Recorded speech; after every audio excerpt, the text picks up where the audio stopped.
A bombshell announcement from Spokane Public Schools today. Hundreds of teachers and staff will be out of a job by the end of the school year.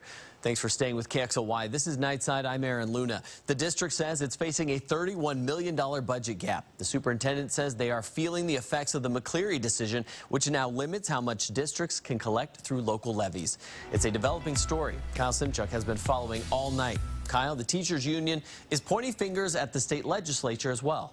The Spokane Education Association says it'll support every teacher who received a layoff notice today. The union says these cuts will hurt students as well.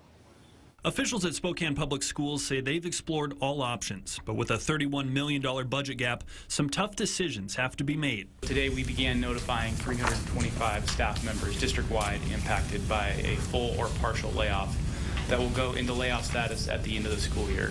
That number includes 182 teaching level staff. Those teachers learned about the layoffs this afternoon. Now some of them are scrambling to find work before the end of the school year. Because there is such a big effect, we did want to start giving those layoff notices today.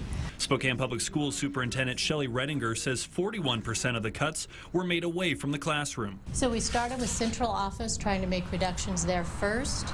The district made cuts based on seniority. There are rumors going around that all librarians were getting laid off. The district says only one received a notice. Other librarians will be moved into classrooms. The teachers union negotiated a 13.3% pay raise last summer, and Redinger says that was necessary. An important part of the quality of Spokane Public Schools is that we remain very competitive in terms of our salaries, and so in order to make sure that we're very competitive, those were the dollars and that was the percentage needed to stay competitive. Redinger says the district is feeling the McCleary effect. State legislatures approved more funding for teacher salaries, but capped what districts could collect from levies. Over the next 2 years, Spokane schools will lose out on nearly $44 million. The Spokane Education Association released a statement saying in part, quote, "The Washington legislature must help our students and schools by passing a budget with increased state funding and restoring levy flexibility." And it's not just Spokane schools. The Seattle Times reports that 85% of all school districts in Washington are facing deficits as well.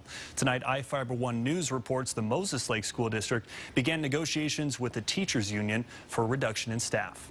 I'm Kyle Simchuk for KXLY for Nightside.